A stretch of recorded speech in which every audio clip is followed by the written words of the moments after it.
Donc pour Bezrat Hashem conclure la halachot de la bracha du Gomel.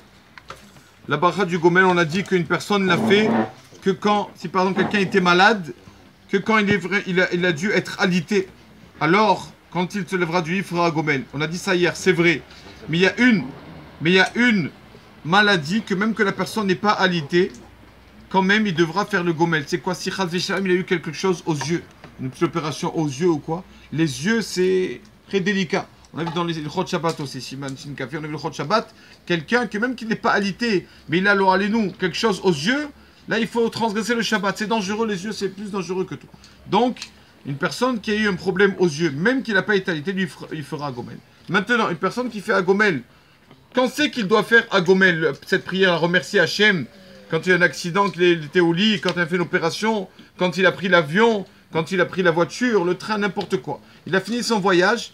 Quand c'est qu'il doit faire Agomel, nos sages nous disent qu'il doit essayer de le faire dans les 3 jours qui suivent donc ce voyage ou cette maladie qui s'est levée ou quoi. C'est bien de l'Echatrila, c'est bien de le faire dans les 72 heures, tout de suite après sa maladie, dès qu'il s'est levé du lit ou quoi. S'il n'a pas fait pendant ces trois, il peut faire après quand il veut, quand il se rappelle. D'accord? Souvent, il y a des personnes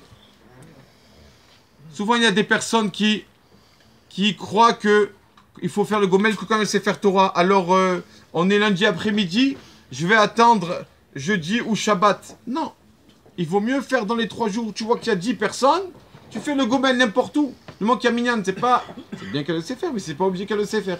Il vaut mieux faire dans les 3 jours qui suivent, sans se faire, que d'attendre après les 3 jours, faire avec ses faire Torah. D'accord? Donc une personne doit faire attention. C'est des petites choses, des petites mitzvot, mais tellement importantes de remercier Hachem. Une personne qui a voyagé, Baruch Hashem, qui n'a pas eu ni accident ni rien du tout. Donc merci Hachem, je suis rentré à la maison, moi et ma famille, sains et saufs.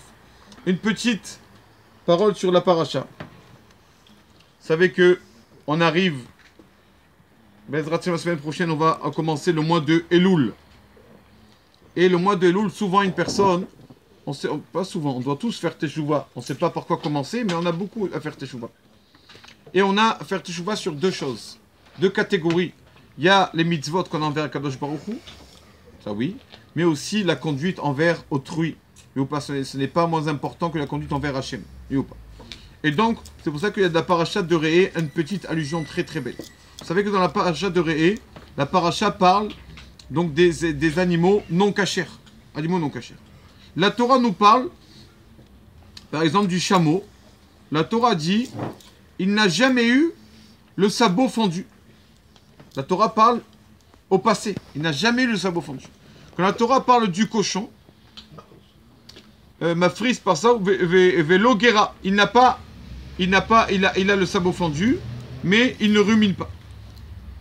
Et quand la Torah parle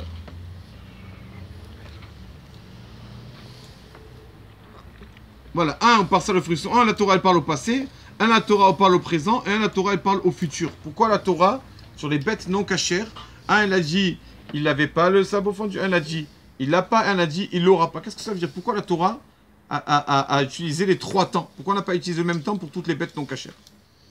Et nos sages nous disent une réponse, Rabbi Israël de Salante. Il dit, on parle des bêtes non cachères.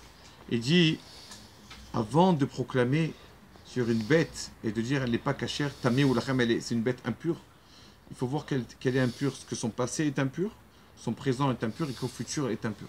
Et alors, il dit ça c'est pour une bête. Il dit, à plus forte raison pour un homme, avant de juger un homme et de dire ce monsieur là c'est un rachat, ce monsieur c'est un impur, ce monsieur celui-là il ne faut pas avoir affaire à lui. Attends, regarde son passé, regarde son présent, regarde son futur. Après tu pourras peut-être dire un mot sur lui. Mais ne juge pas les gens avant de voir le passé. Je ne sais pas ce qui se passe, pourquoi la personne il fait ça. Il y a plein d'histoires dans la Torah, des centaines d'histoires sur une personne qu'on a mal jugée et que finalement il s'avère que on n'avait pas à le juger comme ça. Il a fait ça, il a fait une raison. L'histoire très connue avec le Gaon de Vina, c'était pendant Shabbat matin. On voit dans la cour de la synagogue un juif qui s'assoit tranquille dans la cour et qui sort son paquet de Marlboro avec sa cigarette, son briquet. Et dans la synagogue, il fume pendant Shabbat. Quoi, il n'a pas de respect, au moins un peu de respect. Si tu n'as pas honte de Hachem, tu n'as pas honte des créatures, au moins honte de Hachem, va te cacher quelque chose. Et ils sont allés dire au Gaon de Vina, vous avez vu Rabbi ce monsieur-là? Il fume devant tout le monde. Il a dit peut-être. Est-ce qu'on peut Rabbi le juger favorablement? Il a dit oui, peut-être qu'on peut le juger favorablement. Rabbi, comment vous pouvez juger favorablement un juif qui vient à la synagogue Shabbat matin, qui allume sa cigarette et fume devant tout le monde? Il leur a dit il y a une halakha dans les lois de la conversion quand une personne n'a pas fini sa conversion, c'est-à-dire il est prêt, il a fait sa mila pour se convertir, mais il n'a pas encore fait la tevila, il n'a pas encore fait le mikvé vraiment, d'accord? Alors il se doit de faire une faute, transgresser le Shabbat en public pour qu'on sache qu'on n'associe pas encore au minyan. Attendez, ne m'associez pas encore au minyan, bientôt je serai juif. Il est obligé de faire ça. Et peut-être ce monsieur, c'est le cas. Mais ou pas qu'il a fumé pour ça justement. Sans le voir, ils ont commencé à lui parler et tout. Il leur a dit, si Dieu veut, demain je fais mon mikvé de la conversion, mais j'ai pas encore le mikvé. C'est pour ça que j'ai sorti ma cigarette. Alors que Hachem nous aide à pas trop vite juger les hommes. Et Bezrat Hashem proclamer toujours sur les hommes Tahor. Shabbat Shalom Uvorach.